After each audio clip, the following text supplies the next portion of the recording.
Remarquez ce bout de code. À votre avis, qu'est-ce qui ne va pas avec ce bout de code? Au niveau de la syntaxe, tout est correct. Par contre, vous aurez certainement remarqué qu'il y a un usage excessif des types primitifs. Voilà pourquoi dans cette vidéo, je vous propose de parler de Value Object et leur utilisation dans le framework Symfony. Moi, c'est Bernard Ringer de Devcast. Si Symfony et PHP t'intéressent, n'hésite pas à t'abonner et liker la vidéo.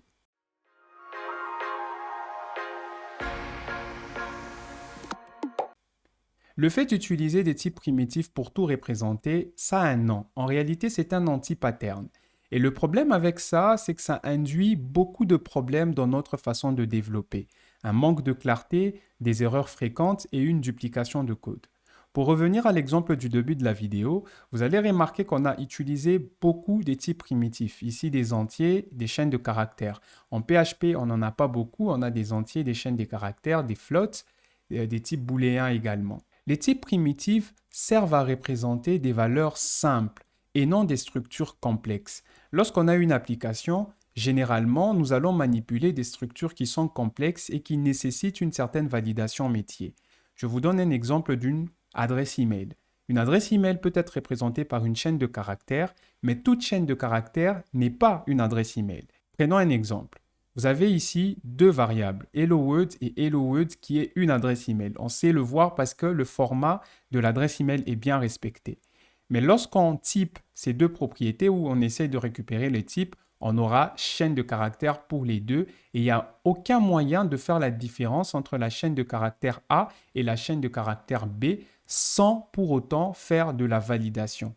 Si vous avez une très grande application, vous serez obligé de vérifier à chaque fois que le format de l'adresse email est respecté avant d'utiliser cette variable-là. En Symfony, si nous avons une entité, vous allez me dire on peut utiliser la validation.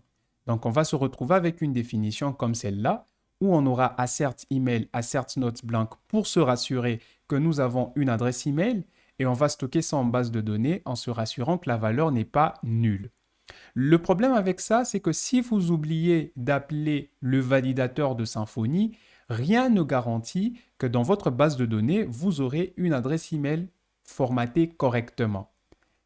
Et si on n'est pas dans le contexte de formulaire où généralement le validateur est appelé de manière automatique, ça pose problème. Si dans votre classe, vous avez un service qui définit ou modifie la propriété de l'adresse email, vous serez obligé de faire une validation supplémentaire. Et si vous oubliez, vous voyez qu'il y aura un problème avec la donnée enregistrée en base de données. Voilà pourquoi nous avons besoin des value objects. Il faut déjà savoir qu'un value object est un objet qui représente une valeur plutôt qu'une identité. Les entités ont une identité et peuvent évoluer avec le temps. Les value objects, par contre, représentent uniquement une valeur et l'objectif du value object est de représenter et d'encapsuler également les règles métiers relatives à cette valeur-là. Donc, on aura des value objects qui sont immuables et comparables par la valeur et non par la référence. Quand vous avez deux entités, deux classes distinctes, ces deux classes sont différentes. Mais si vous avez deux objets value object qui ont la même valeur, alors ces deux objets sont considérés comme égaux. Prenons un exemple que vous utilisez certainement sans peut-être le savoir. DateTime immutable est une value object. SPL file info est une value object parce que ces deux classes représentent la valeur que nous donnons à ces variables-là. Par exemple, pour la date, on peut la représenter par une datetime immutable et ça sera possible de faire une comparaison par valeur entre deux instances de datetime immutable. Pareil pour file info, ce n'est pas une entité, mais c'est une classe, un objet qui va représenter une valeur. Voilà pourquoi il est possible de faire une comparaison valeur à valeur. Comme vous pouvez le voir ici, si j'instancie deux classes datetime avec la même valeur, ça veut dire tomorrow, tomorrow, et si j'essaye de faire une comparaison entre ces deux instances, j'aurai vrai. J'aurai vrai parce qu'il s'agit premièrement de deux instances de datetime immutable et deuxièmement, elles ont la même valeur. Donc, datetime immutable, en réalité, c'est un value object. Et toute la logique relative à la création de dates, au formatage des dates, est encapsulée dans cette classe-là. En Symfony, nous l'utilisons déjà et il faut savoir que c'est un value object qui est fourni nativement par PHP. Des value objects fournis par PHP, il y en a plusieurs. Vous avez par exemple la classe number qui est disponible avec l'extension BCMath. C'est aussi un value object. Vous pouvez remarquer toute la logique intégrée à l'addition, soustraction et tout ce qui va avec est encapsulée dans cette classe. Elle est immuable, ça veut dire que la valeur ne change pas. Et à chaque fois qu'on appelle la méthode add, c'est au fait une nouvelle instance qui est retournée. Et c'est sur base de cette nouvelle instance qu'on va faire les calculs suivants. En PHP, vous avez déjà des value objects qui sont disponibles. Vous en utilisez certainement quelques-uns, par exemple file info, file object, la locale et tout ce qui est relatif aux dates. Et il y en a plusieurs que je n'ai pas mentionnés ici. Pour revenir à l'exemple du début de cette présentation, vous avez très vite remarqué qu'on peut représenter les entiers et les chaînes des caractères par des value objects qui représentent la valeur qu'on essaie de modéliser. On peut donc passer de ce code qui n'est pas du tout propre à une version beaucoup plus intéressante où nous allons représenter les valeurs avec des value objects associés qui vont encapsuler les règles de validation de ces valeurs-là et vont nous rassurer qu'à chaque moment où nous avons une instance de ce value object, nous avons une valeur valide au sens métier du terme. Donc, nous allons nous concentrer sur ces value objects et voir comment est-ce que ça s'implémente sur Symfony. Pour garder le même exemple, j'ai ici une entité student sur un projet Symfony que je viens d'instancier et j'ai les différentes propriétés du student comme je vous ai montré précédemment. Ici, j'utilise datetime immutable pour représenter la date des naissances et c'est le seul value object que j'utilise. Notre objectif, ça serait de remplacer tous ces types primitifs string que vous voyez là par un value object qui fait beaucoup plus de sens. Commençons donc par l'adresse email. Pour créer un value object en Symfony, en réalité, c'est très simple. On va tout simplement créer une classe qui va encapsuler la logique de validation de la valeur et représenter cette valeur-là. Au niveau de mon dossier entity, je vais créer un nouveau dossier value object à l'intérieur duquel je vais commencer par créer une nouvelle classe que je vais appeler email tout simplement. Cette classe est final et read-only par défaut, ce qui est très intéressant parce que nous ne voulons pas que la valeur soit altérée une fois que la classe a été instanciée. Dans mon constructeur, j'aurai la valeur que je souhaite représenter, qui peut être d'ailleurs publique et qui sera une chaîne de caractères évidemment.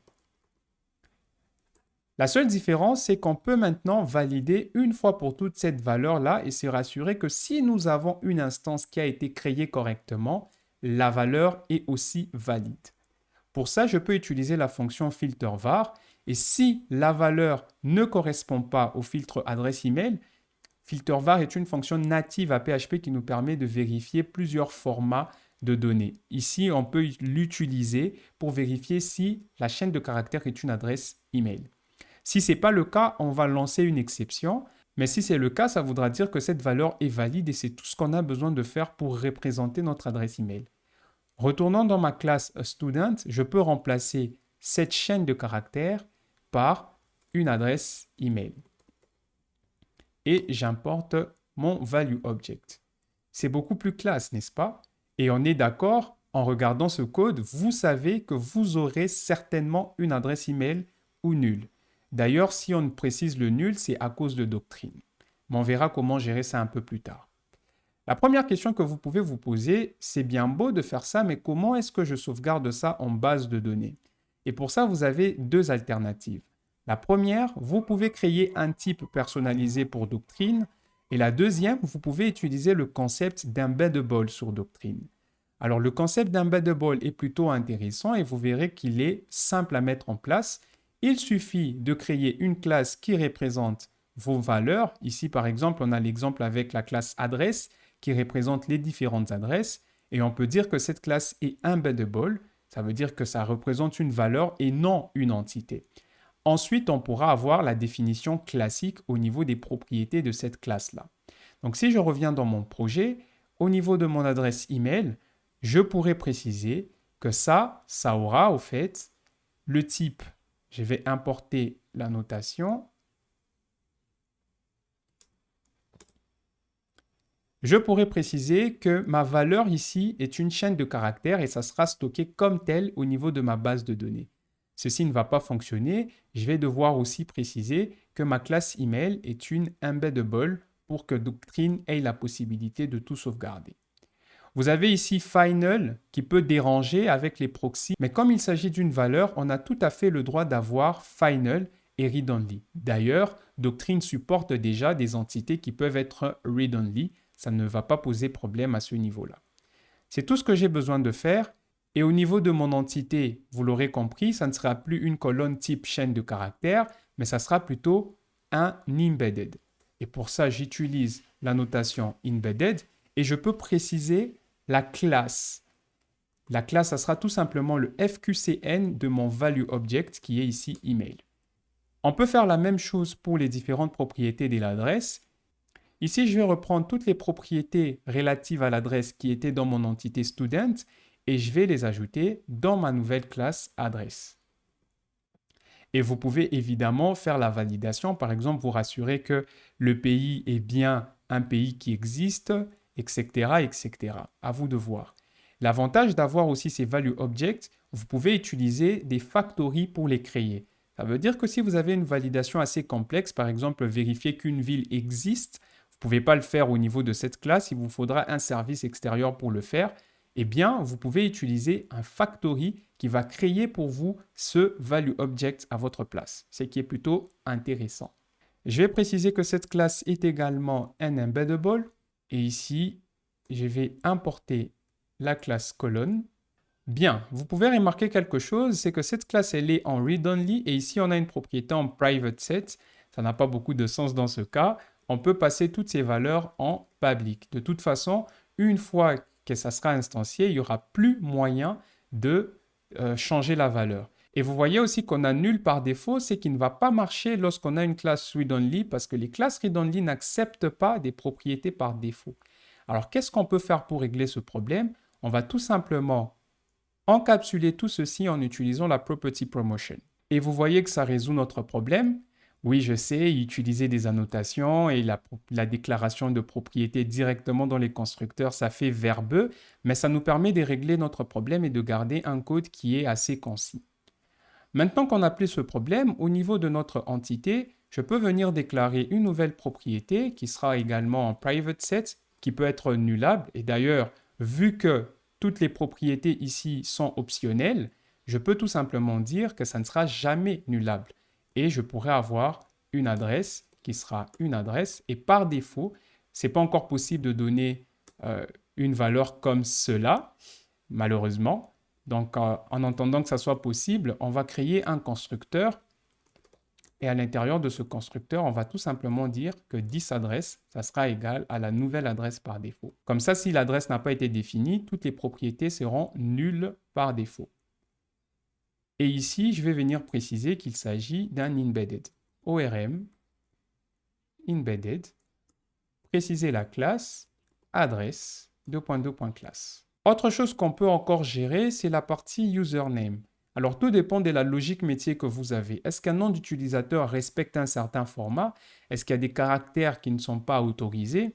Prenons l'exemple d'un nom d'utilisateur Instagram, par exemple. Mon nom d'utilisateur Instagram, c'est @bernard.ng. Profitez pour vous abonner. Il y a des règles pour que ce nom d'utilisateur soit valide. Est-ce qu'au niveau de notre application, nous avons ces contraintes-là? Si nous avons ces contraintes-là, alors nous pouvons créer un value object qui va représenter toutes ces encapsuler, j'y arrive, toutes ces contraintes-là. Par exemple, avec des regex. Je vais donc créer ici un value object qui aura également un constructeur qui prendra une valeur, comme on a en read-only, cette valeur, ça sera une chaîne de caractères value, et je peux faire différentes validations à ce niveau-là. Comment valider cette valeur-là?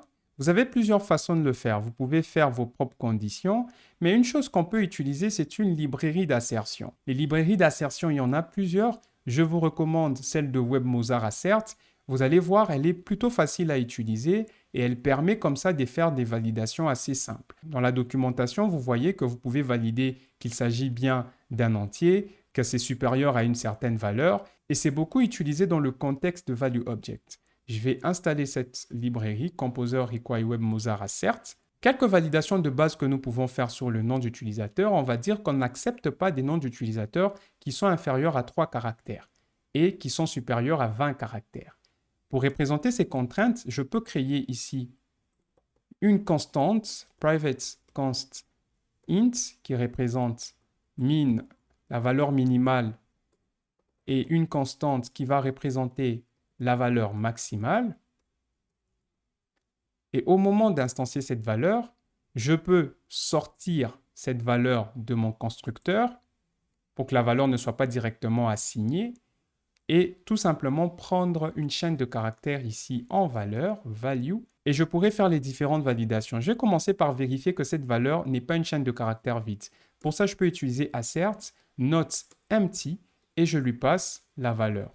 Ensuite, je peux faire un coup de assert greater than equals, donc supérieur ou égal la valeur. Ah non, comme il s'agit d'une chaîne de caractères, je pense que c'est l'inf. Voilà, et je peux dire l'inf between, la valeur minimale, la valeur à vérifier, c'est la chaîne de caractères. La valeur minimale, ça sera self min, et la valeur maximale, ça sera self max. Donc là, on va se rassurer que notre chaîne de caractères sera toujours comprise entre 3 et 20 caractères, ce qui est plutôt intéressant. Si ces conditions ne sont pas respectées, on aura une invalid argument exception, la même argument exception que nous avons dans notre value object email. Et si c'est respecté, on pourra donc assigner la valeur en faisant value, this value égale à value. Pour aller plus loin, on peut même implémenter l'interface stringable de PHP. Cette interface va nous obliger à overrider la méthode toString. Et l'avantage, c'est que nous pouvons retourner ici directement la valeur. Ce qui veut dire qu'on pourrait caster en chaîne de caractères notre value object username pour récupérer directement sa valeur. Donc ici, je vais faire un coup de return this value. On peut faire la même chose pour notre value object email. Maintenant que ma librairie d'assertion est installée, je peux aussi directement l'utiliser. Pour ça, je retire ma propriété à ce niveau-là. Je vais la définir un peu plus haut. Et ici, je prendrai tout simplement chaîne de caractères qui représente la valeur. Et je peux utiliser assert not empty value. Je ne sais pas s'il y a assert email, je ne pense pas. Oui, assert email value. Et comme ça, je peux me passer de cette condition et ensuite assigner la valeur. En revenant sur username, je vais venir préciser qu'ici, il s'agit d'une chaîne de caractères qui sera stockée en base de données et également un embeddable.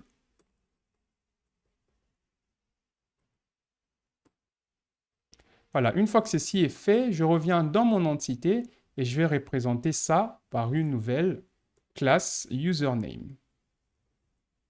Donc, vous voyez qu'on commence à avoir un code beaucoup plus intéressant et beaucoup plus sémantique. On peut se poser la question comment ça sera stocké en base de données.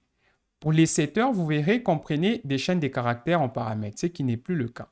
On peut laisser ce comportement et convertir nos chaînes de caractères en username. Par exemple, ici, je ferai new username et je passerai le username qui a été passé là.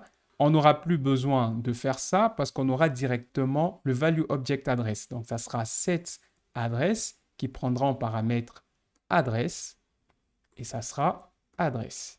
Bien, maintenant que ceci est fait, je vais générer des migrations et voir comment est-ce que ça va se stocker en base de données.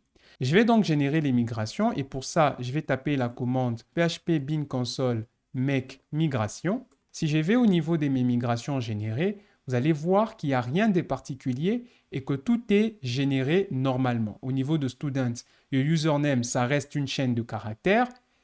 La date de naissance, c'est un timestamp, évidemment. On est sur Postgres. Par contre, pour l'adresse email, vous voyez qu'on a email value. Il y a une option qu'on peut utiliser pour éviter de préfixer nos value objects. Pour ce faire, au niveau de student, lorsque j'utilise ma classe embedded, il y a un paramètre qui est use :préfixe. Est-ce que je voudrais préfixer? Ici, je dirais false parce que je ne voudrais pas préfixer. Ce qui va faire que la colonne qui sera générée au niveau de ma base de données ça sera email et pas email value. Je vais faire la même chose pour mon username. Et pour l'adresse email, je préciserai aussi que je n'ai pas besoin de faire du préfixage. Le préfixage peut être intéressant si dans vos value objects, vous avez une propriété qui a le même nom qu'une propriété qu'il y a déjà sur l'entité. Comme ce n'est pas notre cas, on ne va pas préfixer ça et je vais générer une nouvelle migration en supprimant l'ancienne. C'est exactement le problème que je venais d'expliquer. Vu qu'on a value au niveau de email et value au niveau de username, il ne saura pas faire la différence entre les deux values. Dans ce cas, pour l'adresse email et pour le username, on va devoir utiliser le préfixe de colonne. Ce préfixe ne va pas se faire voir dans notre code, mais en base de données, ça va être email value. Ce n'est pas très propre, mais au final, c'est pour une bonne cause, comme on dit. Je relance ma commande pour lancer les migrations. Ça fonctionne. Si je reviens dans mes migrations, vous verrez maintenant que lorsque j'ai email value, c'est une chaîne de caractères, username value, c'est une chaîne de caractères, et on a city, country, adresse line 1, adresse line 2, etc., etc., comme si de rien n'était. Au niveau de notre base de données, c'est très transparent, mais au niveau de notre code, c'est beaucoup plus intéressant d'utiliser ces value objects. Je vais lancer mes migrations. Pour ça, j'ai fait doctrine migration migrate. Et si je me rends dans ma base de données, ici, j'ai une instance d'IDMiner qui tourne. Je vais actualiser ma page et vous voyez que j'ai une table student et j'ai les différentes valeurs qui seront stockées en base de données comme il faut. Si vous utilisez un type personnalisé, comme c'est le cas avec datetime, Doctrine va rajouter un commentaire qui va permettre de faire la conversion du type scalaire, ça veut dire qui est stocké dans la base de données, vers votre type PHP. Ceci fait, essayons de rajouter des données et essayons d'en récupérer. Quoi de mieux que faire un peu de CRUD pour voir comment ça fonctionne. Et lorsqu'il s'agit de CRUD, on peut générer ça facilement avec Symfony, make CRUD student. Ça sera student controller, je ne vais pas générer des tests et j'ai tout ce qui est créé là. Si je reviens au niveau de mon contrôleur, vous avez le student controller avec les différentes méthodes. Il n'y a rien de particulier ici. Ce qui est plutôt intéressant, c'est au niveau de notre formulaire. Déjà, je vais corriger quelques problèmes au niveau de l'ID. Vu que notre ID, on peut directement y accéder, donc je veux tout simplement récupérer l'ID de cette façon-là. Ça pose problème. Je vais dire que ça, c'est en private sets. Et le get, ça va tout simplement me retourner l'ID. Donc, si je reviens au niveau de student controller, si je fais un coup de get, c'est le property hooks. Donc, ce qui se passe, c'est qu'en faisant ID, c'est cette fonction qui est retournée. Hein, n'oubliez pas, ce n'est pas directement la propriété en soi. Super. Donc, au niveau de mon contrôleur, je n'ai pas de problème et je peux récupérer les différentes valeurs. Au moment de créer une nouvelle instance, je vais utiliser mon formulaire qui sera un student type. Et dans ce student type, je peux déclarer les différentes propriétés. Vous voyez qu'il a tout simplement mis la propriété pour l'adresse email parce qu'il n'arrive pas à déterminer quel type de champ de formulaire il faudra utiliser pour les différentes value objects. Pour gérer cela, nous devons donc créer des types de formulaires personnalisés. Dans mon form, je vais créer un nouveau sous-dossier que je vais appeler tips, à l'intérieur duquel je vais commencer par créer le username type. Ça peut être une classe finale, mais ça peut pas être une classe read-only parce qu'on va étendre de l'abstract type de Symfony. Pour pouvoir convertir la valeur qui sera tapée par l'utilisateur au niveau du formulaire vers notre value object, on doit implémenter une interface. Cette interface, c'est la data mapper interface qui est disponible dans le namespace form de Symfony. On sera obligé d'implémenter deux méthodes. La méthode mapDataToForm qui va prendre notre value object vers une valeur affichable dans un formulaire et l'inverse, c'est-à-dire la valeur du formulaire vers notre value object. Je vais aussi implémenter la méthode buildForm. Au niveau de cette méthode, je peux définir les champs qu'il y aura. Dans mon value object username, il n'y a qu'un seul champ. Donc, dans mon builder, je peux rajouter un seul champ qui sera username. Et ici, le type, c'est le type texte parce que c'est une chaîne des caractères en réalité. Et je peux avoir comme ça des propriétés. Vous pouvez rajouter le label et vous pouvez avoir des attributs. Bref, comme on ferait dans un formulaire classique. Je vais rajouter un placeholder. Ensuite, je peux préciser le data mapper à utiliser. Et comme j'ai implémenté cette interface sur la même classe. Donc, je peux définir cette data mapper et je passerai tout simplement this. Alors, quelle sera la logique ici? Elle est simple au final. Pour récupérer les valeurs du formulaire, il suffit de faire un form iterator tour array. Ensuite, je vais préciser la valeur qu'il y aura dans le champ username de ce formulaire-là, ça sera tout simplement mon value object représenté sous forme de chaîne de caractères. Mais vous voyez ici, le type, c'est mixed et on ne peut pas directement convertir un mixed en string. Donc, pour aider mon éditeur, je vais préciser le paramètre. Ça sera de type username. Dans le sens inverse, qu'est-ce qu'il faudra faire? On récupère aussi le formulaire. Mais attention, si la valeur est invalide, l'instanciation de mon username va thrower une exception invalid argument exception qu'il faudra capturer. Donc, pour ça, je commence par faire un try et je vais faire view data. Ça sera égal. View data est passé par référence. C'est pour ça que vous avez le petit E commercial. Ça veut dire que redéfinir cette valeur va redéfinir la valeur qui a été passée en paramètre. Très important. Ce n'est pas une copie qui est faite à ce niveau-là. C'est du passage par référence.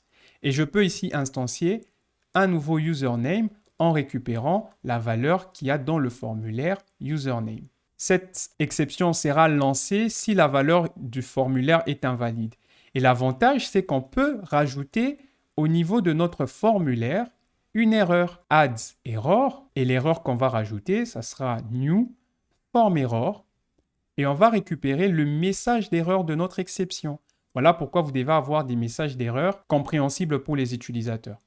Voilà comment on peut récupérer la valeur du formulaire et convertir ça en value object en utilisant l'interface data mapper. C'est pas tout, je vais devoir définir quelques options. Donc ici, j'aurai la méthode configure option que je devrais réimplémenter. Et tout ce que je vais faire, je vais commencer par utiliser la méthode parente configure option en lui passant le resolver. Ensuite, sur ce resolver, je vais définir les defaults. La data class, dans ce cas, ça sera mon username class. Et je vais utiliser un petit data. Alors, Symfony va essayer de remplir les données par défaut. Si la donnée est vide, je dirais que c'est nul. Cette configuration est importante. Donc, voilà comment on peut créer un type personnalisé. Et au niveau de notre student type, je vais rajouter add pour le username. Ça sera username type. Je vous laisse faire la même chose pour la partie adresse email. J'espère que vous avez fait l'exercice. Alors, au niveau de mon student type, je vais venir ajouter add email. Ça sera aussi un email type. Voilà, super. Dernière des choses à faire, c'est l'adresse. Comment est-ce que nous allons gérer l'adresse? Il y a plusieurs propriétés et vous verrez que c'est simple. Au niveau de mes types, je vais créer un nouveau type qui va aussi étendre de l'abstract type de Symfony. J'implémente la méthode buildForm et sur mon builder, je vais rajouter tous les champs qu'il faut. Au niveau de notre value object, vous pouvez aussi rajouter les validations, en fait, les contraintes de validation de Symfony. À savoir que ces validateurs, il va s'appeler uniquement lorsque vous utilisez le formulaire. Mais après, si vous voulez aller plus loin, vous pouvez toujours utiliser la librairie d'assertion. Donc, au niveau de mon student type, je peux enfin rajouter l'adresse add adresse et ça sera adresse type. Donc voilà comment vous pouvez gérer les value objects au niveau de vos formulaires. Si je reviens dans le projet, je vais aller sur /student. Je peux créer un nouveau student et vous verrez que j'ai le formulaire qui s'affiche correctement. Pour le nom d'utilisateur, j'ai le nom d'utilisateur. Ici, je vais mettre test. L'adresse email test@tests.com. City, moi je suis à Lubumbashi. Le pays, c'est République démocratique du Congo, Congo-Kinshasa. Adresse line 1, je mettrai n'importe quoi évidemment. Et je choisis une date. Ensuite, je peux enregistrer l'information. Ici, il me dit qu'il doit aussi préciser l'adresse line 2, mais c'est pas grave. Alors, vous voyez que j'ai the property city in class is promoted read-only property, make it public. Voilà. On a un problème. Ça fonctionne très bien, évidemment. Mais au niveau de ma classe adresse, j'ai précisé que cette propriété était en read-only. Du coup, je ne peux pas directement faire cette instanciation-là. Voilà pourquoi il faut utiliser un data mapper également pour l'adresse. Et pour l'exemple, pour la vidéo, je vais faire en sorte que ça soit par read-only. Rappelez-vous, un value object doit être immuable pour qu'on puisse faire des comparaisons valeur à valeur. Mais là, juste pour aller un peu vite, je vais retirer je vais retirer le modifieur read-only. Et je vais choisir n'importe quel pays, hein, ça importe peu. Et si je sauvegarde, vous voyez que là, j'ai this value is not valid. Et je ne sais pas exactement c'est quelle value. Et si je regarde au niveau de mon formulaire, dans mon inspecteur, je peux aller dans la partie forme et j'aurai l'email n'est pas valide, compound form expect array on null on submission. Alors ici, Bernard du futur, j'ai compris le bug qu'il y a, mais dans la vidéo, je ne l'ai pas découvert. Donc, pour vous donner un ordre d'idée, pour une raison inconnue, je pense qu'il y a un bug au niveau de Symfony.